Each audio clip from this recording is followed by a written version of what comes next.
All right, ready to head back to Skyrim? We've gotten a ton of requests to do a deep dive on Nazeem.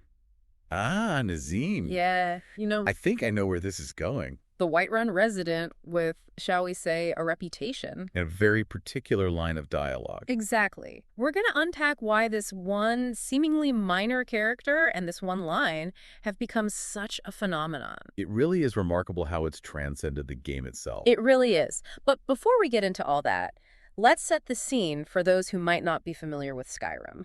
Right, because not everyone has wandered the frozen tundra. Exactly. Imagine a sprawling fantasy world, and within that world, a bustling city called Whiterun. Which, has its own social hierarchy. Of course, like any good city. At the top, you have the Jarl, who's basically the ruler. Right, the big chief. And overlooking it all, literally, is the Cloud District, the wealthiest part of the city. Ah, yes, the Cloud District. Home to Dragon's Reach, the Jarl's Palace. Very fancy. Very exclusive. And that brings us back to Nazeem. Of course. He's a Redguard, which, in Skyrim lore, is one of the races of men. Known for their desert origins. Right, very different from chilly Skyrim. Anyway, Nazeem owns Chillfurrow Farm with his wife, Aslam. But he's not really a farmer, is he?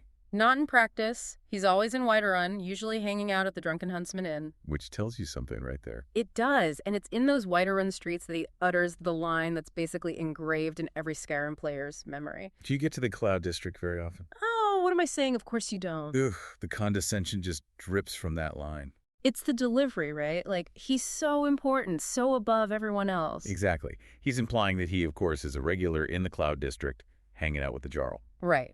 But, as we'll see from the intel you've gathered, Nazeem's words don't exactly line up with reality. Not even a little bit. One source did a deep dive on his daily routine.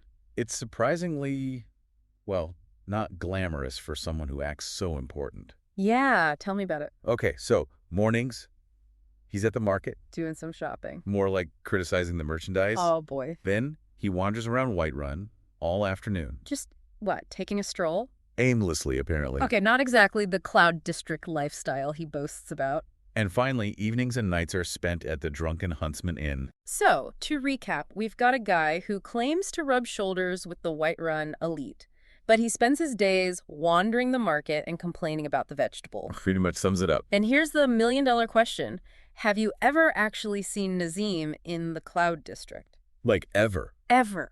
In Dragon's Reach? At the Jarl's side during a feast? Even just passing through? The answer is a big fat no. Never. Never. There's not a shred of evidence in the entire game to suggest he's ever even been there. It's incredible, really. Right. This guy is the king of talking the talk, but not walking the walk. He's trapped in this little bubble of delusion, and we, the players, are in on the joke. Which makes him a fascinating character to dissect, wouldn't you say? Absolutely. It's like the developers knew exactly what they were doing, giving us these little hints. Okay, now you have to tell me more about these hints. So one source pointed out that Nazeem carries around 2 keys, which, whatever, lots of people in Skyrim have keys. Sure. One key is for his farm, right? Chillfurrow. Makes sense. The other key, though, is for something called Wintersand Manor. Wintersand Manor. Yeah, does that sound I familiar? was going to say, I've logged a lot of hours in Skyrim, and I've never heard of that place. Exactly. It doesn't exist in the game, like, at all. No. Nope. Not in any way that players can access. Anyway, So it's like a dangling thread. it's totally a dangling thread, like a whisper of a bigger Nazeem storyline that never made it into the game. Okay, so let's recap. We've got a guy who can't stop talking about the Cloud District, but he's never been there. And on top of that, he's got a key to a place that doesn't even exist.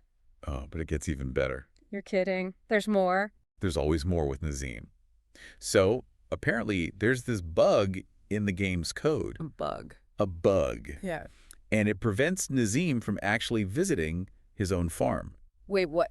He never goes there. Oh. Even though, like, he owns it, he should be going there. You'd think, but it can't because of this bug. That is, like, the best, worst detail I've ever heard. It's like the game itself is in on the joke. Right. What do you make of that?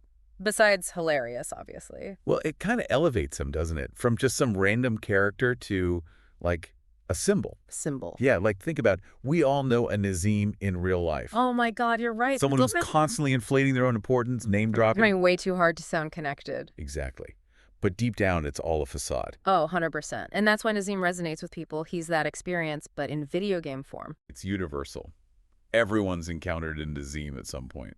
And it's like By encountering him in the game, you immediately get this sense of camaraderie with other players. Like you're all in on the joke, Exactly. which is powerful. That's the beauty of games, I think. They create these shared experiences that go way beyond just playing. It's so true. You encounter Nazeem in Skyrim, Yeah. and then suddenly you're swapping Nazeem stories with people online. It's amazing when you think about it. It's not just in the game, though, is it? Oh, absolutely not. Nazeem's gone. Like, full-blown meme at this point. Like, he's transcended the game entirely. Totally. He's become this weird part of the internet culture around Skyrim. Which, I mean, you've got fan art, videos, entire forum threads dedicated to this one guy. People love to hate him. They do, and that's what I find so fascinating. He's not essential to the main story. Right, you can completely ignore him if you want to. You don't need to talk to him. He's not vital to, like, saving the world or anything. But everyone remembers him. Everyone. More so than, like, actual major characters sometimes. I think it really shows you the power of even just one line of dialogue. It's true. Like, his question, it's so short, so easy to remember. And it just perfectly sums up his whole personality. Exactly. And it's so meme-worthy, you know? Oh, yeah, right for the meme treatment. So it's almost like, as players, we're complicit in building up his legacy. 100%. We took this one line, and because we thought it was so funny, so hateable, We turned it into this whole thing. which kind of makes you wonder, did the developers plan any of this? That's the question, right? Did they know? Like, did they intentionally create him to be this super annoying, unforgettable character? Because if they did, mission accomplished. Right. It makes you appreciate the game design on a different level. It really does. Yeah. Because it proves that even the smallest details can have such a huge impact. It all comes back to those little details. And Nazeem, well, he's proof that sometimes the most interesting things in a game are often the ones you least expect. Totally. And that's what makes these deep dives so much fun. Absolutely. You never know where a single line of dialogue, a seemingly insignificant character, or a mysterious key might lead us. There's always more to uncover, right?